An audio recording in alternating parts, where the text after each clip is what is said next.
Brunei Darussalam. A very beautiful country where I got born, lived, got raised in. Brunei is known for being the third largest oil producer in Southeast Asia. But how? How did it went from a small village to having luxurious royal landmarks, beautiful mosques, and more? So that's why I made this video for you to understand the history of Brunei Darussalam. It all began in the island of Borneo, specifically in the northern coast of Borneo. Lived 14 brothers who had Awang Alak Betatar as their leader. These brothers lived in Kampong Garang in the Temburong district. Awang Alak Betatar wanted to set up a trading port for trading of goods. He also wanted a place that had fresh drinkable water and food. One of Awang Alak Betatar's brother, Pate Berbai, led a group of 90 warriors in search for a suitable place to set up a good trading port. The group went on search. Finally, they landed on a site known as Butir at the Brunei River. Butir was the most suitable place to set up a trading port. The group yelled, "Brunei," which loosely means, "Now we found it," in English. Then the place became known as Brunei. Everyone agreed it's a great place. All of the 14 brothers and their followers set up their houses on the bank of the Brunei River. The place was called the Kingdom of Brunei.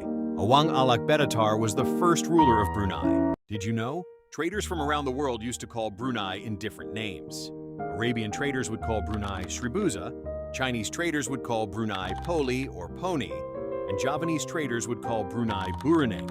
Also, Chinese traveler made an account after visiting Brunei.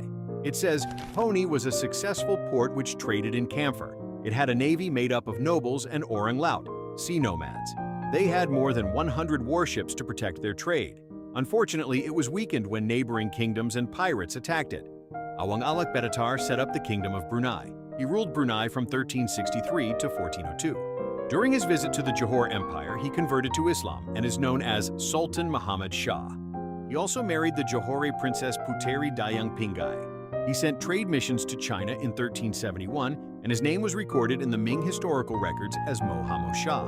When Brunei was only a small village, people cooked over wood fires and only had enough food for their families. Under Sultan Muhammad Shah, Brunei had become a successful trading port. They had trade connections with powerful kingdoms and had goods from all over the region. You might be asking, wait, how did even Islam spread to Southeast Asia? I'll give you the answer now. But before that, I'll explain what is Islam to you. Islam is an Abrahamic monotheistic religion based on the Quran and the teachings of Muhammad, peace be upon him. Islam means peace. Prophet Muhammad, peace be upon him, and his followers spread Islam and made it the main religion in the Middle East as early as in the 7th century. Alright, now that's aside, I'll explain to you now how it spread it in 3 ways. Number 1, through trading.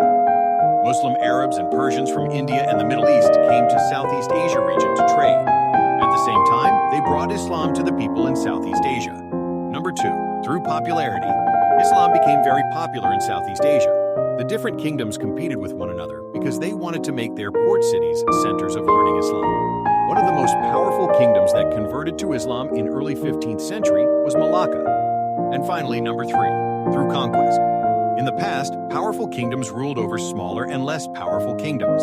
Powerful kingdoms, such as Malacca, which was an Islamic kingdom, conquered the smaller kingdoms around its region. At the same time, Islam spread to the smaller kingdoms too. The conversion to Islam in many places of Southeast Asia did not happen suddenly. It took hundreds of years and occurred in many different ways. For example, it was sometimes the ruler's decision to convert that made Islam popular. At other times, it was the people who converted, first followed by their ruler.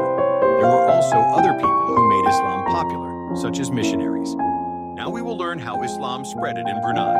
There are also 3 ways on how Islam spreads in Brunei, such as, number 1, the ruler's conversion. Sultan Muhammad Shah, the first Sultan of Brunei, converted to Islam because he found the religion to be meaningful and spread Islam to the rest of Brunei. Number 2, religious missions. Missionaries from the Middle East came to Brunei to spread Islam. One of them was Sharif Ali. This person is very important in the history of Brunei. Missionaries went to villages in Brunei and preached about Islam to the villages. After a period of time, the villagers embraced Islam as their faith. And finally, number 3, influenced by the ruler. When Sultan Muhammad Shah converted to Islam, many of his brothers and relatives also became Muslim. Therefore, over time, more people became Muslim.